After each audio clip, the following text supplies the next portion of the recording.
Perkenalkan, nama saya Wark Maulana Insan, NIM 1911110136. Metode yang saya ambil adalah RUP Rational Unified Process. Oke, masuk yang poin pertama, yaitu definisi. RUP Rational Unified Process merupakan proses interaktif untuk pengembangan perangkat lunak yang dikembangkan dengan mengumpulkan berbagai base pairs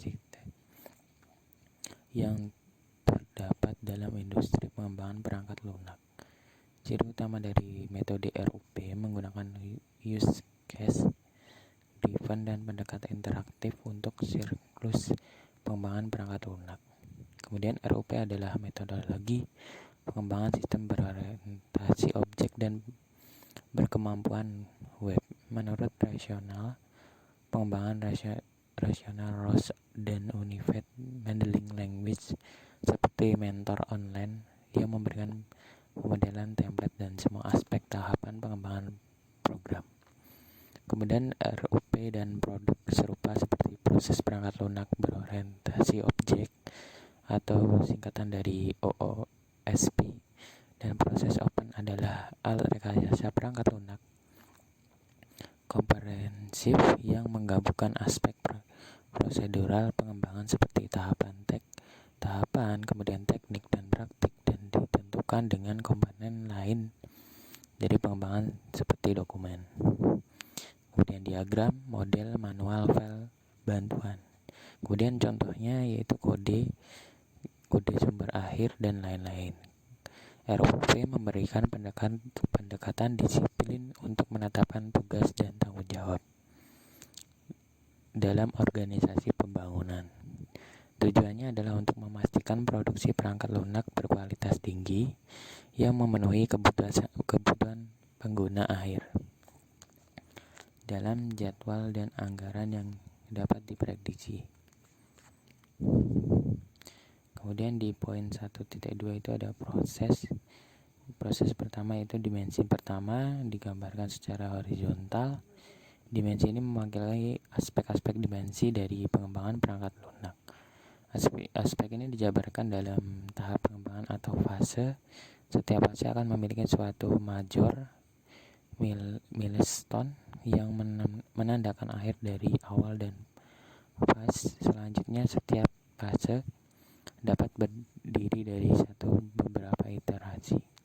Kemudian dimensi yang kedua ini terdiri atas infection, elaboration, construction, dan transition.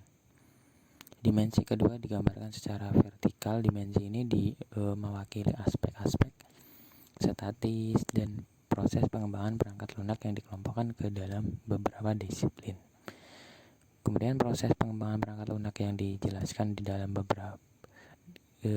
beberapa disiplin terdiri dari 4 elemen yang penting, yaitu who is doing, what, how, dan when.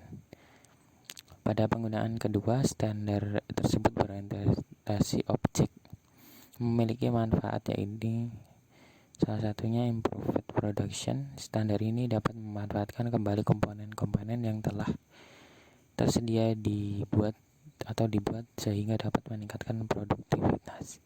Kemudian yang kedua yaitu delivery high quality system. Kualitas sistem informasi dapat ditingkatkan sebagai sistem yang dibuat pada komponen-komponen yang telah diuji, kemudian sehingga dapat mempercepat delivery sistem informasi yang dibuat dengan kualitas yang tinggi. Kemudian lower maintenance cost. Nah, standar ini dapat membantu untuk meyakinkan dampak perubahan yang dapat terlokalisasi dan masalah dapat dengan mudah terdeteksi sehingga hasilnya biaya pemeliharaan dapat dioptimalkan atau lebih rendah dengan pengembangan informasi tanpa standar yang jelas.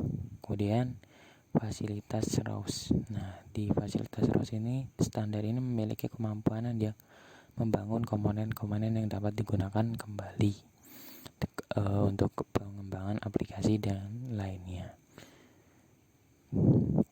Kemudian yang terakhir, manage complexity.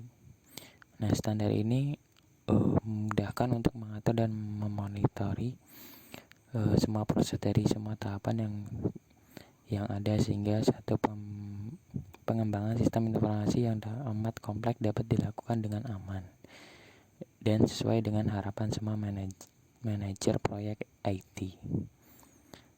Kemudian fase RUP ada infection, elaboration, kemudian construction, kemudian transition. Kemudian poin 1.3 itu kelebihan dan kekurangan dari metode RUP.